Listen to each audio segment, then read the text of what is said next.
Well, for the millions of skiers who plan to invade the slopes this winter, it might be worth reassessing the potential risks that are involved with skiing, especially when it comes to head injuries.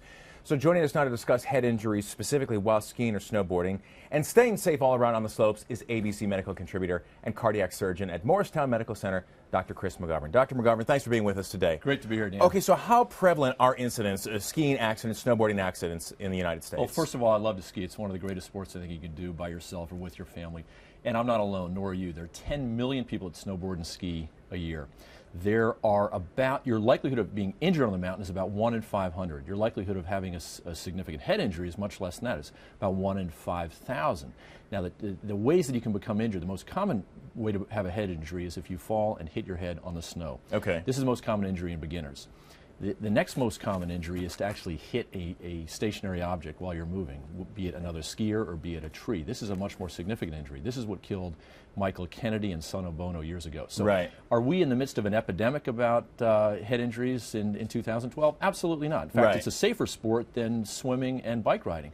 But we have to be conscious. Yeah, of it. and I think, being a skier as well, you kind of get this false sense that it's snow, it's soft. If you take a tumble, it's not a big deal. But when you're going at a good clip, even at a slow clip, it can really make a bit of an impact. It certainly can, particularly on the East Coast. All right, so now what about helmets in particular then? Because I've been seeing more and more helmets on the slopes these days. I remember when I first started skiing, no one had a helmet. Of course, that was also the days when the skis were, taller than what you were. But things have changed. Can helmets help? You bet. Do they make you invincible? Absolutely not. That's what you have to remember. Helmets really are a second line of defense when you're talking about head injury. The first line of defense is be a responsible skier. Right. And you know what that means. Don't go too fast. When you stop, stay out of the way so that other people can see you so you don't get hit, and stay away from the trees. The trees are really a problem, particularly for people that don't know how to ski in the trees. Now, do helmets help? You bet. This is what we know from studies that we've seen over the last 10 years.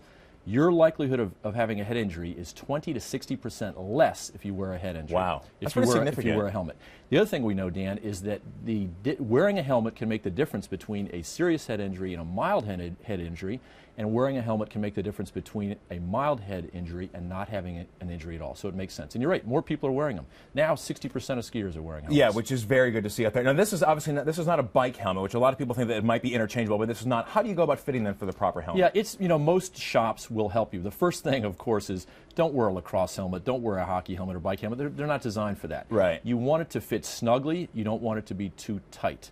That's important. And often we hand these helmets down to our children and the family, and you don't want to grow into a helmet. It needs to be snug enough. And then, of course, you need to keep the chin strap fastened. Safety gear, make the investment for it, even though you might be trying to save some bucks and just try to pass it along to the family. Go out and actually do the proper thing for that. What are some of the symptoms, then, if you do have a head injury, if you're on the slope? Because oftentimes it's not detectable right away. That's half the battle. Half the battle is to try to prevent these injuries. The other half of the battle is to recognize them when they happen. Natasha Richardson, 2 years ago, the beautiful actress that died on the slopes, she's a classic example of what you need to look out for.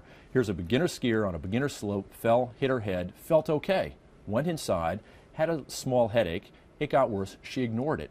The headache got a lot worse. She sought medical attention, went into a coma, and died. Now, the key here is to recognize the symptoms early. What are they? Severe headache, vomiting, being knocked unconscious, being dizzy, being confused, not being able to speak, not being able to walk. These are all the things that you absolutely have to look out for. Great information. Dr. Magovern, thank you for being with us today. Next time we're going to do this on the slopes, not here in the studio. This is no fun. All right, great to be here.